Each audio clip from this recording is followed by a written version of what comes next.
Hello everyone, আসসালামু আলাইকুম রহমতুল্লাহ বারাকাতু। আমি রফিকুল ইসলাম।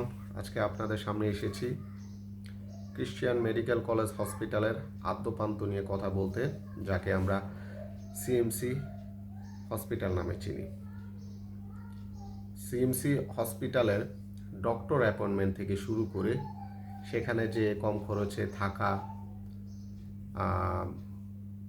ডক্টরের যেদিন অ্যাপয়েন্টমেন্ট থাকবে সেদিন অথবা তার আগে কিভাবে রেজিস্ট্রেশন করতে হবে হসপিটালে, যেদিন ডক্টরের অ্যাপয়েন্টমেন্ট থাকবে সেদিন যে কিভাবে ডক্টর দেখাবেন, প্রেসক্রাইবড অনুযায়ী কিভাবে টেস্ট করাবেন, মেডিসিন নেবেন, পরবর্তীতে আবার ডক্টরের অ্যাপয়েন্টমেন্ট নেওয়া, রিপোর্ট দেখানো, ফলো আপ সহ টোটাল সম্পূর্ণ প্যাকেজটি কয়েকটি ধারাবাহিক পর্বের মাধ্যমে আমি আপনাদের সামনে তুলে ধরার চেষ্টা করব। তো চলুন আর দেরি না করে দেখা যাক আমাদের প্রথম পর্বে আপনাদের জন্য কি থাকছে। এখানে প্রথম পর্বে থাকতেছে যে কিভাবে আপনারা নিজে নিজে সিএমসি হসপিটালের ডক্টর অ্যাপয়েন্টমেন্ট নেবেন। তো এখানে হয়তো বা অনেকেই বলতে পারেন যে ভাইয়া, সিএমসি হসপিটালের ডক্টর আমরা নিজে নিজে কেন নেব? এগুলো তো এজেন্সির মাধ্যমে নিয়ে নিতে পারি। আসলে আপনারা যে এজেন্সির মাধ্যমেও নিতে পারেন, এজেন্সির মাধ্যমে নিলে কস্টিং পড়বে 2000 বা 100 এদিক সেদিক। আর যদি আপনি নিজে নিজে সিএমসি হসপিটালের ডক্টর অ্যাপয়েন্টমেন্ট নেন, সেক্ষেত্রে কস্টিং পড়বে 900 রুপি, যেটাকে আমরা বাংলা টাকায় কনভার্ট করলে 1300 থেকে 1350 টাকার মধ্যে পড়ে। তো এখানে আসলে আমার মেন পারপাসটা হচ্ছে যে নিজে নিজে অ্যাপয়েন্টমেন্ট নেওয়া শেখা, প্লাস হচ্ছে যে কি 600 থেকে 650 টাকা সেভ করা। তো চলুন দেখে নেওয়া যাক কীভাবে নিজে নিজে ডক্টরের অ্যাপয়েন্টমেন্ট নিতে হয়। তো প্রথমে যদি আপনি যেহেতু সিএমসিতে যদি নতুন হয়ে থাকেন, সেক্ষেত্রে আপনাকে প্রথমে রেজিস্ট্রেশন করতে হবে। তো রেজিস্ট্রেশন করতে হলে সিএমসি হসপিটালের সাইটে ঢুকতে হবে। যে কোনো ব্রাউজার দিয়ে আপনি সিএমসি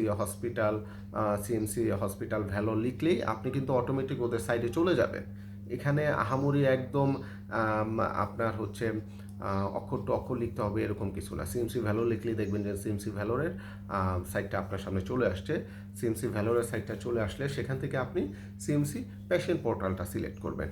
সিএমসি প্যাশেন্ট পোর্টালটা সিলেক্ট করার পরে যে পেজটা আপনার সামনে আসবে, সেখানে দেখবেন যে বাম পাশে দেখা যাচ্ছে যে পেশেন্ট আইডি, ডান পাশে যদি ক্লিক করেন সেক্ষেত্রে ইউজার আইডি আসবে। আর তার ইমিডিয়েট নিচে চলে আসবে যে ফার্স্ট টাইম টু সিএমসি। যদি আপনি ফার্স্ট টাইম টু সিএমসি, যেহেতু আপনি ফার্স্ট টাইম টু সিএমসি, সেক্ষেত্রে আপনি এই অপশনটিতে ক্লিক করেন। ফার্স্ট টাইম টু সিএমসি অপশনে ক্লিক করার পরে আপনার সামনে রেজিস্ট্রেশন ফর্মটা চলে আসবে। তো রেজিস্ট্রেশন ফর্ম চলে আসার পরে সেখানে আপনার নাম, আপনার জেন্ডার, আপনার বাবার নাম, আপনার passport number, passport issue date, validity, এই ডাটাগুলো খুব সুন্দরভাবে বসাবেন। বসানোর পরে আপনার আর অন্য কোনো ডাটা না বসিয়ে নিচে আপনার হচ্ছে কন্ট্যাক্ট অ্যাড্রেস, আপনার হচ্ছে যে কোথায় থাকেন, ঠিক আছে, সেটার অ্যাড্রেস দিতে হবে। এখানে একটা জিনিস মাথায় রাখবেন, যদি আপনার প্রেজেন্ট পার্মানেন্ট অ্যাড্রেস আলাদা হয় তাহলে ক্লিক অপশনে ক্লিক করবেন। সেক্ষেত্রে আপনার প্রেজেন্ট পার্মানেন্ট আলাদা আলাদা বসাতে পারবেন। আর যদি মনে করেন দুইটা সেম, তাহলে আর ক্লিক করার দরকার নাই। এখানে একটা অ্যাড্রেস বসালেই কিন্তু আপনার অ্যাড্রেস বসানো কমপ্লিট হয়ে গেল। তার নিচে যে অপশনটা থাকবে আপনার হচ্ছে মোবাইল নাম্বার, ইমেল আইডি। এটা আপনি মোবাইল নাম্বার, ইমেল আইডিটা বসানোর পরপর সাথে সাথে ভেরিফাই করে নেবেন। ভেরিফাই করতে হলে আপনাকে মোবাইল আইডি এবং হচ্ছে মোবাইল নাম্বার এবং ইমেল আইডি বসানোর পরে ডান পাশের যে ভেরিফাই অপশনটা আছে, এটা আপনি ক্লিক করবেন। ভেরিফাই অপশন ক্লিক করলে আপনার দেখবেন যে হোয়াটসঅ্যাপ নাম্বারে একটা ওটিপি চলে গেছে, সেই ওটিপিটা এনে এখানে সাবমিট করবেন। ইমেল আইডির ক্ষেত্রে সেম, ভেরিফাইতে ক্লিক করলে ইমেল আইডিতে ওটিপি চলে যাবে, সেই ওটিপিটা এখানে এসে ইনপুট দিতে হবে। ইনপুট দেওয়ার পরে আপনি সাবমিটে ক্লিক করলেন। সাবমিটে ক্লিক করলে কিন্তু আপনার রেজিস্ট্রেশন কমপ্লিট হয়ে গেল। আপনার রেজিস্ট্রেশন কমপ্লিট হওয়ার পরে দেখবেন যে আপনার হোয়াটসঅ্যাপ নাম্বার এবং ইমেল আইডি দুইটাতেই একটা ইউজার আইডি পাসওয়ার্ড গেছে। সেই ইউজার আইডি পাসওয়ার্ডটা খুব সুন্দরভাবে আপনি আপনার যে কোনো নোটবুকে বা ডায়েরিতে লিখে রাখতে পারেন। এখন আপনি ওই যখন প্রথমে লিঙ্কে ক্লিক করলে সিএমসি পোর্টালে, পেশেন্ট পোর্টালে যাওয়ার পরে যে পেজটা আসছিল, সেই পেজে আবার আপনার আগের পদ্ধতি অনুসরণ করে যেতে হবে। সেখানে যে আপনি সাথে সাথেই কিন্তু ইউজার আইডি পাসওয়ার্ড দিলে দেখবেন যে লগ ইন হচ্ছে না। কারণ এখানে একটা মজার বিষয় হচ্ছে সিএমসির এই পেজটা ইউজার আইডি পাসওয়ার্ড পেশেন্ট আইডির জন্য বাই ডিফল্ট করা থাকে। সেক্ষেত্রে আপনাকে ডান পাশে ইউজার আইডিতে ক্লিক করে আপনার ইউজার আইডি পাসওয়ার্ড দিয়ে যখন ঢুকে যাবেন তখন কিন্তু আপনি দেখবেন যে আপনার সামনে নতুন একটা পেজ ওপেন হয়েছে। তো নতুন একটা পেজ ওপেন হওয়ার পরে আপনার যেহেতু আপনি অ্যাপয়েন্টমেন্ট নেবেন, আপনি অ্যাপয়েন্টমেন্টে ক্লিক করলেন, প্রথমেই অপশনটিই থাকে অ্যাপয়েন্টমেন্টে ক্লিক করার পরে আপনার অপশন আসবে যে আপনি এখন ডক্টর সিলেক্ট করবেন নাকি হচ্ছে ডিপার্টমেন্ট। যেহেতু আপনি ওখানকার ডক্টর তেমন চিনেন না কোন ডক্টর কোন ডিপার্টমেন্টে, সেহেতু আপনার রোগের উপর ভিত্তি করে যে ডিপার্টমেন্টটা আপনার সাথে রিলেভেন্ট সেই ডিপার্টমেন্ট সিলেক্ট করে আপনি দেখবেন যে অনেক ডক্টর দেখাচ্ছে। সেখান থেকে আপনি যে কোনো একটা ডক্টর সিলেক্ট করে অ্যাভেলেবিলিটিটা দেখতে পারেন। তবে আমি সবাইকে সাজেস্ট করব প্রত্যেকটা ডাক্তার সিলেক্ট করে অ্যাভেলেবিলিটিটা দেখেন। কেন দেখবেন? কারণ আপনারও তো টাইমের একটা ব্যাপার স্যাপার আছে। আপনি আসলে এই টাইমের মধ্যে আপনাকে আসতে হবে, ঠিক আছে? কোন টাইমটা আপনার জন্য সুইটেবল, সেই জন্য প্রত্যেকটা ডাক্তার দেখে যেই টাইমটা আপনার জন্য সুইটেবল সেই টাইমের ওই ডাক্তারটা আপনি সিলেক্ট করেন। সিলেক্ট করার পরে আপনার যেটা থাকে হচ্ছে পেমেন্ট অপশন। এখন যেহেতু সিএমসি হসপিটাল আমাদের জন্য সিএমসি হসপিটালের জন্য আমরা হচ্ছি ফরেন পেশেন্ট, সেক্ষেত্রে অবশ্যই আপনাকে ডেবিট অথবা ক্রেডিট কার্ডের মাধ্যমে পেমেন্ট করতে হবে। তবে সবাই একটা জিনিস মাথায় রাখতে হবে, অবশ্যই আপনার কার্ডটা ডুয়েল কারেন্সি থাকতে হবে এবং ফরেন পার্টটা ওপেন থাকতে হবে। এই দুইটা জিনিস কিন্তু অবশ্যই আগে থেকেই আপনাকে নিশ্চিত হওয়া লাগবে। তারপরে যখন হচ্ছে আপনি ডেবিট বা ক্রেডিট কার্ড অপশন সিলেক্ট করে পরবর্তী অপশনে যাবেন, পরবর্তী অপশনে যাওয়ার পরে আপনার ডেবিট কার্ড নাকি ক্রেডিট কার্ড সেটা আবার সিলেক্ট করতে হবে। করার পরে আপনার ওই কার্ডের ডাটাগুলো আপনাকে দিতে হবে। তো কার্ডের ডাটাগুলো ইনপুট দেওয়ার পরে আপনার ওটিপি অপশন আছে, ওটিপি অপশনে ক্লিক করলে আপনার কাছে যে ওটিপিটা আসবে সেই ওটিপিটা ইনপুট দেওয়ার পরে সাবমিটে ক্লিক করলে কিন্তু আপনার পেমেন্ট কমপ্লিট হয়ে গেল।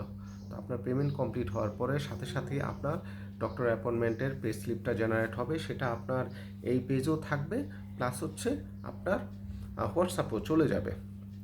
তো এখানে একটা জিনিস আপনাকে অবশ্যই জেনে রাখতে হবে যে ডক্টর অ্যাপয়েন্টমেন্ট পড়ার পরপরই কিন্তু আপনার পেশেন্ট আইডি পড়ে যায়। তো আপনি চাইলে পরবর্তীবার লগ ইন করার ক্ষেত্রে পেশেন্ট আইডি প্লাস হচ্ছে আগের পাসওয়ার্ড দিয়ে ঢুকতে পারবেন। সেখানে ঢোকার পর আপনি আপনার পাসওয়ার্ড চেঞ্জ করে নিতে পারবেন। আমি যেটা করেছিলাম ডক্টর অ্যাপয়েন্টমেন্ট নেওয়ার পরে পেশেন্ট আইডি পড়ার পরে আমি আগের পাসওয়ার্ড দিয়ে ঢুকে পাসওয়ার্ডটা চেঞ্জ করে নিয়েছিলাম, যাতে কেউ এখানে পরবর্তীতে ঢুকে কোনো কিছু না করতে পারে। তো এই ছিল আমার প্রথম পর্বের বিস্তারিত তথ্য, যেখান থেকে আমরা জানতে পারলাম যে কিভাবে নিজে নিজে ডক্টর অ্যাপয়েন্টমেন্ট নিয়ে 600 থেকে 650 টাকা সেভ করা যায়। তো এখানে অনেক ভাই আবার বলতে পারেন আমাকে যে ভাইয়া আপনি তো মুখে মুখে বললেন কিভাবে রেজিস্ট্রেশন করা যায়, কিভাবে ডক্টর অ্যাপয়েন্টমেন্ট নেওয়া যায়, তো এটা যদি আমাদের একটু স্ক্রিনের মাধ্যমে দেখাই দিতেন। তো আমি আপনাদের সবার অবগতির জন্য জানাচ্ছি যে আমি দেখেছি যে ইউটিউবে এরকম অনেক পেজ আছে যেখানে এই অপশনগুলো দেখায় রাখছে যে কিভাবে রেজিস্ট্রেশন করা যায় এবং কিভাবে ডক্টর অ্যাপয়েন্টমেন্ট নেওয়া যায়। আমি জাস্ট আপনাদের কাছে এই তথ্যটা তুলে ধরলাম কস্টটা মিনিমাইজ করার জন্য। আপনারা ইউটিউব থেকে ওই সমস্ত সাইটগুলো দেখে নেবেন। তারপরেও যদি কেউ যদি মনে করেন যে ভাই আমি পাচ্ছি না, আমাকে একটু যদি দেখায় দিতেন আপনি নিজেই, আমাকে হোয়াটসঅ্যাপে নক দেবেন, আমি চেষ্টা করব তাদেরকে হাতে কলমে সেই অপশনটা দেখায় দিতে। ঠিক আছে? তো এই ছিল আমার প্রথম পর্বের ধারাবাহিক আলোচনা।